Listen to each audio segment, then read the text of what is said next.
Welcome children to another epic video. Today I'm going to tell you guys about my 8th grade grad night. So basically the reward for getting through 8th grade and not getting into serious trouble is a night to Six Flags for the entire 8th grade. Now this was epic because at Six Flags you can ride all the roller coasters you want without adult supervision, with all your friends until midnight. The bell that signified the end of school rang and I ran outside to secure a good place in line for me and the boys. Finally, the entire group got together and arrived at the front of the line where a lady checked your ID to make sure you had minimum passing grades and behavior checks to be allowed in. Thankfully, at this point, the schools hadn't found out about all the cryogenically preserved bodies in my locker, so I was free to go to the pizza line to consume as much junk food as possible before the bus departed.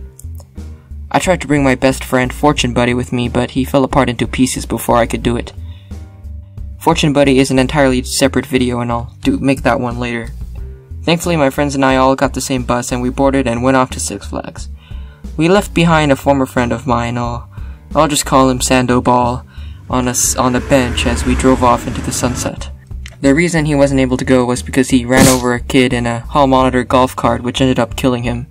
So he ended up getting a campus cleanup and a behavior strike as punishment, and therefore was ineligible to attend. He claimed that he didn't care that he couldn't go to Six Flags and grad night was for gay wads, but I could tell he was on the verge of tears. When we arrived, the place was super crowded from all the other schools who were having grad night there. That was mildly disappointing to me because I was expecting the place to be super empty because only kids were allowed at grad night after dark, but the place was as packed as it would be on a normal day from so many kids, which kind of sucked.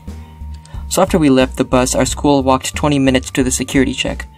The security check had an extra long line of kids waiting to get in. After 45 minutes of waiting through the security line, my friend successfully passed. I was the only one left when I saw the sign.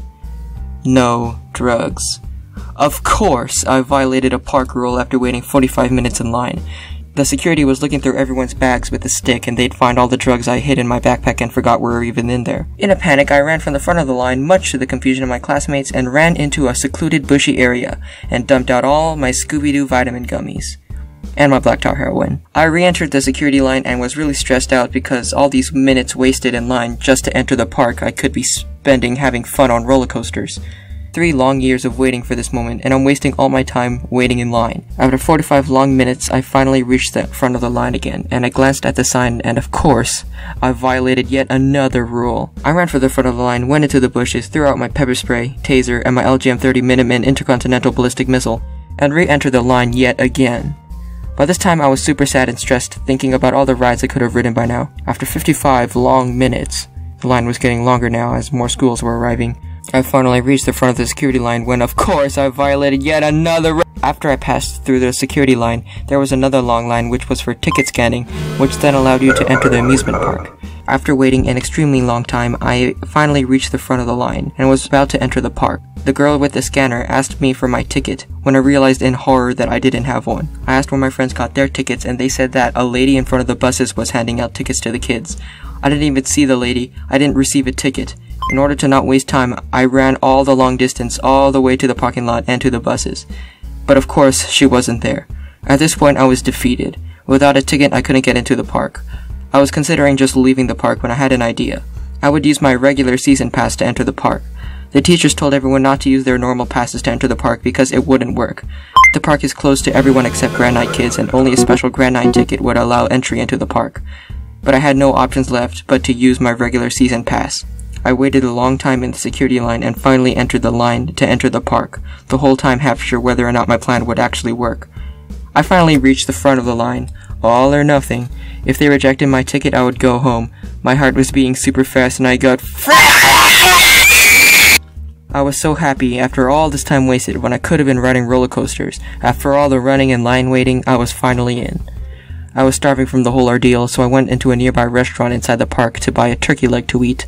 Halfway through the line, I looked outside and I saw Mother freaking 6ix9ine, the epic rapper. Like, oh my gosh, this is his epic. His name is Das X Number. That's so flippin' funny.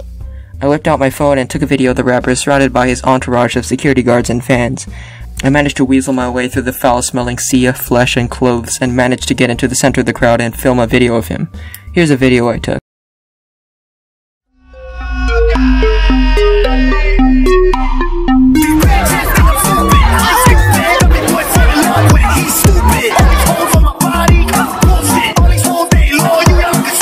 I just left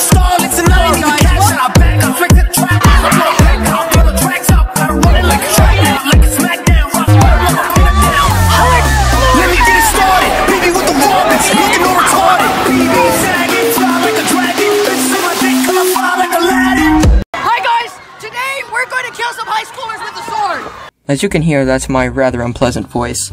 I immediately told Sandoval I met his favorite rapper, and he didn't believe me until I sent the video to him, and he was super jealous I got to meet his favorite pedophile instead of him.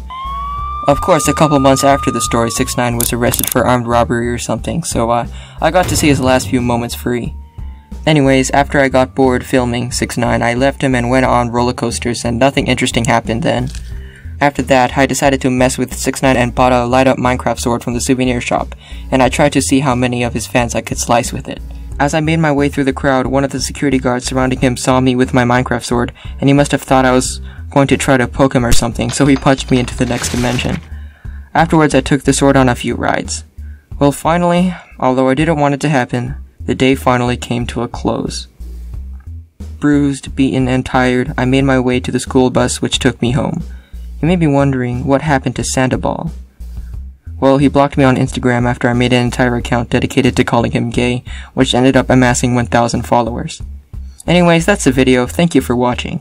Make sure to check out the secret video in the description. I guarantee you'll like it.